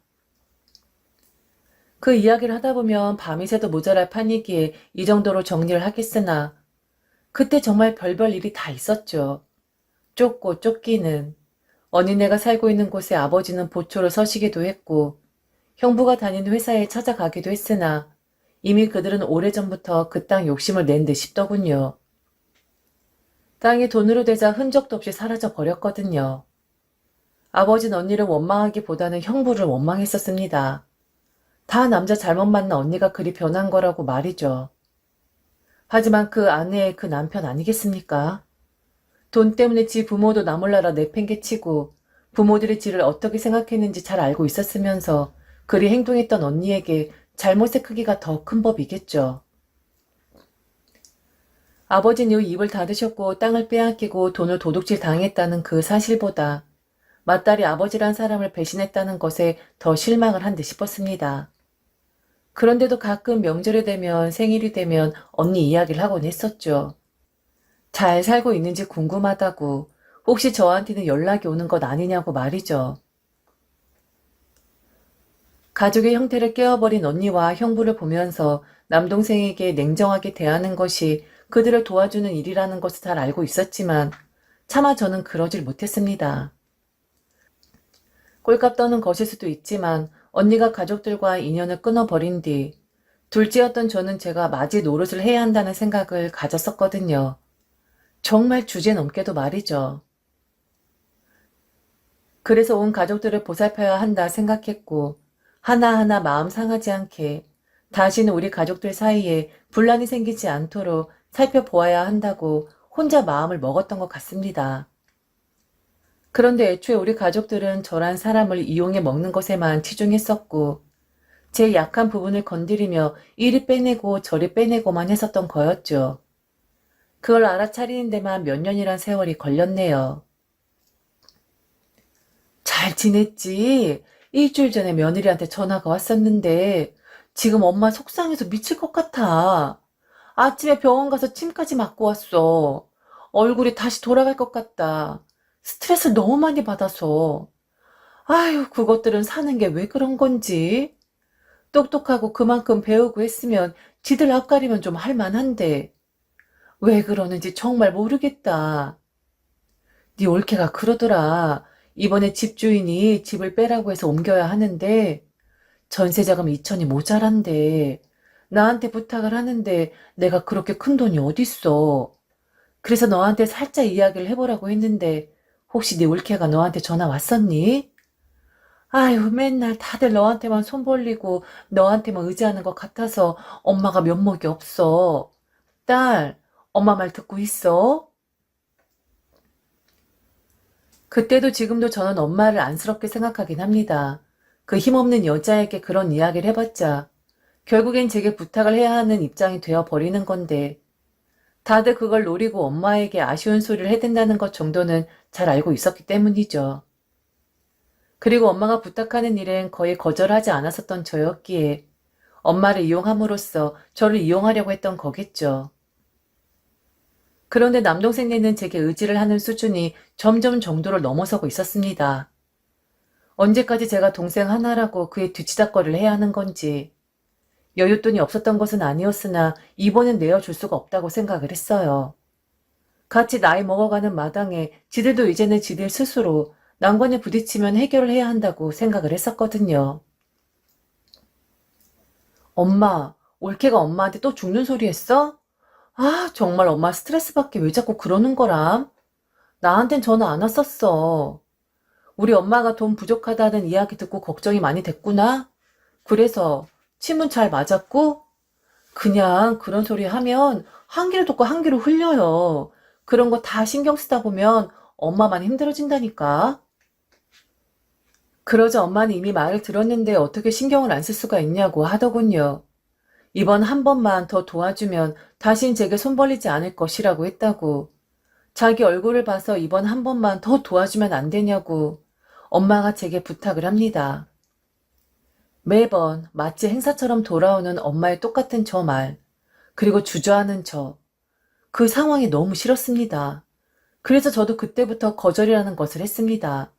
동생 내외에게 말이죠. 엄마, 걔들이 그리 말하는 게 한두 번이야? 지금까지 나한테 가져간 돈이 얼마인 줄 아냐고. 엄마도 나한테 그러는 거 아니에요. 내가 걔들한테 뭘 해주려고 하면 이젠 엄마도 나를 생각해서 나를 말려야 하는 거라고. 나는 뭐 돈이 막 솟아나? 나도 아껴서 모아놓는 거야. 엄마, 나 돈 그렇게 잘 벌지 않아요. 나 봐봐요. 맨날 거지같이 하고 다니고 다 해진 가방 들고 다니는 거. 걔들한테 갔던 돈이 나한테 쓰지 않고 아꼈던 바로 그 돈이라고. 엄마 얼굴 보이니까 걔들한테 이제 안 주겠다는 거야. 그러다가 아들이 망쳐요. 이제 지도 지 살 길은 스스로 찾아야지. 언제까지 나한테 엎여 있기만 할 건데. 공부했으면 그만큼 가르쳤으면 나보다 나아야 하는 거 아니에요? 엄만 죽겠다는 소리를 합니다. 언니도 결국 그렇게 부모 형제자매에 내팽개치고 가더니 저도 그 수순을 밟는 거냐고요. 왜 그 이야기를 제 앞에서만 하는지 모르겠습니다. 만만한 게 둘째인 건지, 왜 저한테만 유독 부모한테 잘해야 한다, 동생한테 너그러운 누나가 되어야 한다는 잣대를 들이대는 건지 모르겠습니다. 그럼 네 동생 길거리에 나 앉으라는 거야? 아니면 어디 가서 돈이라도 훔쳐오라는 거야? 하나밖에 없는 동생이고 우리 가버리면 세상에 달랑 네 둘 남는 건데 네 동생 감방 보낼래? 섭섭하다. 가족들끼리 돈돈거리는 거 너무 섭섭하다고. 엄마 너 그렇게 안 키웠어? 이렇게 욕심 많고 이기적인 사람으로 키우지 않았다고. 결국 엄마와 원성을 높이게 되었습니다. 언니가 홀연히 사라지고 가족이라는 틀에 균열이 생겼을 때 저도 부모님 못지않게 속상해했었고 마음 아파했었습니다. 돌려놓을 수만 있다면 그리하고 싶었어요. 그런데 어느 날부터 엄마는 언니에 대한 원망과 형부에 대한 미움을 제게 쏟아내기 시작했습니다. 제가 조금만 도와줬으면, 제가 조금만 가족들에게 베풀었으면, 제가 조금만 더 마음을 넓게 썼다면 그런 일이 일어나지 않았었을 수도 있다고요. 마치 모든 것이 다 제 탓인 것처럼 말이죠. 엄마에겐 잘못을 했어도 저보다 언니가 우선이었고 아들 노릇 한 번, 며느리 노릇 한 번 하지 않은 동생 부부가 먼저였던 거였습니다. 저한테 엄마는 매일 그랬어요. 둘째들이 워낙에 독립심이 있게 큰다고 말이죠. 아마 무인도의 3명의 자식들이 조난을 당하게 돼도 그곳에서 적응하고 살아남을 수 있는 사람은 저일 것이라고 말이죠. 그만큼 저란 사람을 강하게만 생각했고 어떤 일이 일어나도 다른 사람의 도움 없이 해결해 나갈 수 있는 그런 사람이라고 생각을 했었던 거였죠. 하지만 저도 너무 힘들었습니다. 친정일도 그렇지만 저의 시댁도 저를 너무 힘들게만 하는 그런 존재였었거든요. 우리 남편 참 좋은 사람이고 착한 사람입니다. 그리고 제 말이라면 설령 그게 모순이 되는 말이라고 해도 믿고 따르는 그런 순종적인 사람이었죠. 하지만 가끔은 저도 약해졌고 제게 의지만 하는 남편이 밉기도 했었습니다. 남편과 다투는 날이면 여지없이 저는 시어머니에게 전화를 받아야만 했어요. 제게 매섭게 화를 내시는 것은 절대로 아니었습니다. 하지만 제게 남편의 편을 들며 조곤조곤 말씀을 하시곤 했었죠. 시어머니의 말은 항상 똑같았습니다. 남자들은 다 그렇다고 말이죠. 남편은 제게 싫은 소리를 들으면 그 티를 좀 많이 내는 편입니다. 그런데 참 아이러니하게도 저와 다툼을 한 날에는 꼭 남편에게 시어머니 전화가 걸려오고 말지요. 시어머니는 티나게 힘없는 남편의 목소리를 듣고는 이것들이 다툼을 했구나 하고 알아차리시는 거였고요.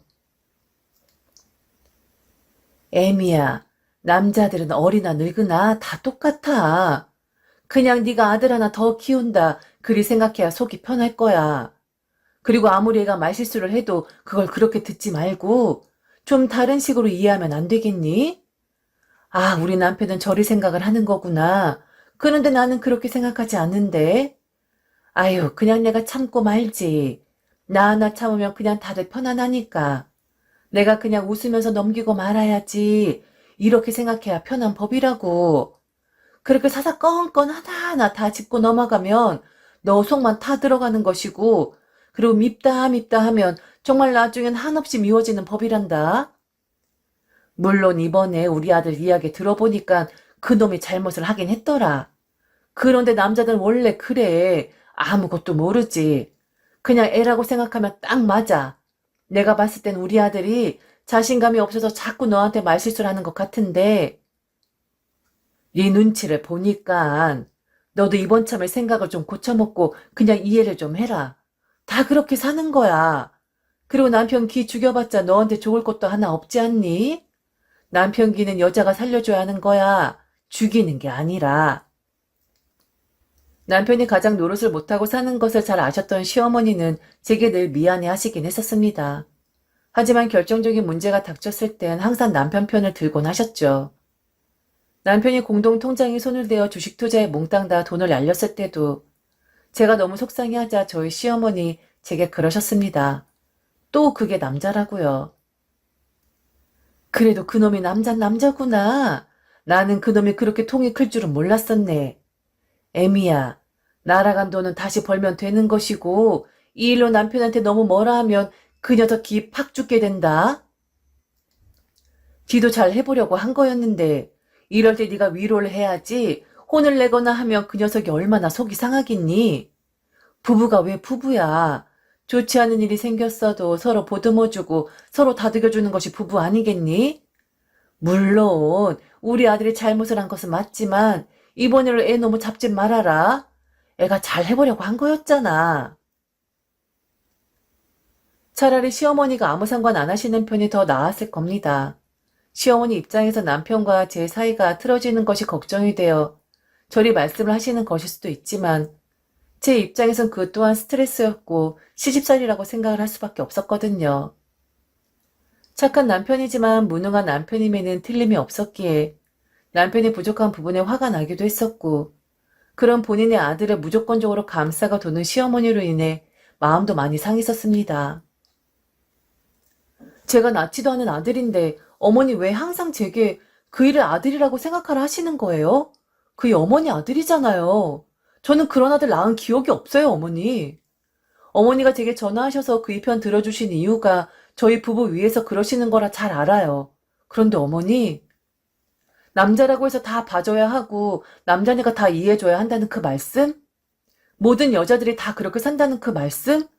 저 동조할 수 없어요. 왜 그렇게 살아야 하는 건데요? 만일 남편을 아들로 여기고 살아야 한다면 저 또한 남편한테 딸로 살아야 하는 거 아닐까요? 왜 여자만 참고 여자만 남편은 원래 그러겠거니 하고 이해하고 넘어가야 하는 건데요? 만일 그 사람하고 저하고 잘 살길 바라신다면 그 사람 목소리 듣고 싸운 것이라 짐작하고 저한테 전화하시는 거 그만두세요. 지금 어머니 이러시는 거 하나도 도움 안 돼요. 그리고 왜 남편 기만 살려줘야 하는 건데요? 실질적인 가장은 저인데 제가 이 집안 다 먹여 살리고 있는데 남편이야말로 제 길을 살려줘야 하는 거 아닌가요? 그런 말씀 정말 마세요. 어머니가 왜 그리 말씀하시는지 잘 아는데 이제 그렇게 둘러서 어머니 아들 편 드는 거 그만두시라고요. 박복한 삶이었습니다. 이리 치이고 저리 치이고 제가 위로받고 싶을 땐 그 누구도 제게 손을 건네주는 사람이 없었고 옆에 있는 남편은 그저 제 눈치만 보기 바빴죠. 본인이 제게 해줄 수 있는 것이 하나도 없으니 당연한 거였겠죠. 그러다가 저는 결국 친정이도 시댁이도 폭발을 하고 많은 일이 생기고 맙니다. 저라는 사람을 좀 내버려 두었으면 좋겠는데 결국 아쉬운 일이 생기면 저를 찾는 것이 무슨 취미라도 된 듯 또다시 저의 도움을 원하는 일이 생기더군요. 바로 친정 엄마와 시어머니의 거처 문제 때문이었습니다. 아버지가 돌아가시고 1년 정도 지났을 때 엄마는 갑자기 몸 여기저기가 아프다고 했었어요. 정신줄도 자주 놓는 것 같았었고요. 치매 진단을 받아 보았는데 아무 이상이 없긴 했었습니다. 그런데 남동생과 올케는 또 제게 죽을상을 합니다. 엄마가 너무 안 되었다고 말이죠. 엄마를 혼자 두기에 너무 걱정스럽다고 얼른 누군가가 모셔야 하지 않겠냐는 말을 하더군요. 그 누군가가 누구였을까요? 저는 그들의 말을 귀담아 듣지도 않았습니다. 다만 옆에 있는 남편은 남동생과 올케 이야기를 잠자코 듣고 있더니 동조를 하는 듯 했었고요. 아니나 다를까 집에 와서 남편은 제게 그러더군요. 친정 엄마를 우리 집에서 모시는 것이 어떠냐고 말이죠. 과연 여러분들은 어떠실까요? 남편에게 친정 엄마를 모시자는 소리를 듣게 된다면 말이죠. 기쁠까요? 시어머니가 아닌 내 엄마를 모시자고 했으니 그 남편이 기특했을까요? 사랑스러웠을까요? 제가 나쁜 딸일 수도 있지만 저는 전혀 그렇지 못했습니다. 저런 말을 하고 있는 남편이 웃겼어요. 그리고 한심했습니다. 여보, 장모님 우리 집으로 모셔오는 게 어때? 나는 불편할 거 하나도 없어. 아까 처남이 장모님 걱정하면서 말하는데 너무 측은해 보이더라. 처남님 지금 상황이 상황이다 보니 장모님 모시기 쉽지 않을 테니까 그냥 우리가 모셔오자. 난 정말 괜찮아. 장모님이 잘 해주시기도 하고 그리고 장모님도 나 좋아하시잖아. 뭐 가끔 당신 욕 같이 하면 재미나겠네. 농담이야, 농담. 암튼 난 정말 괜찮으니까 장모님 모셔오자. 에이, 그렇다고 너무 감동받지 마. 이런 남편 세상 어디에도 없겠지? 우선 장모님 모시고 나중에 시간 되면 그때 우리 어머니는 모시면 되지 뭐. 지금 급한 건 장모님이시니까 우리 어머니도 섭섭해 하시진 않으실 거야. 그 정도로 꽉 막히신 분은 아니니까. 참 남의 속도 모르고 저리 이야기를 하는데 너무 어이가 없었습니다. 이런 거 떡줄 사람은 생각도 안 하는데 김치국부터 마시고 있다는 그런 상황인 거겠죠. 왜 남동생 부부가 제 앞에서 그런 이야기를 했겠습니까?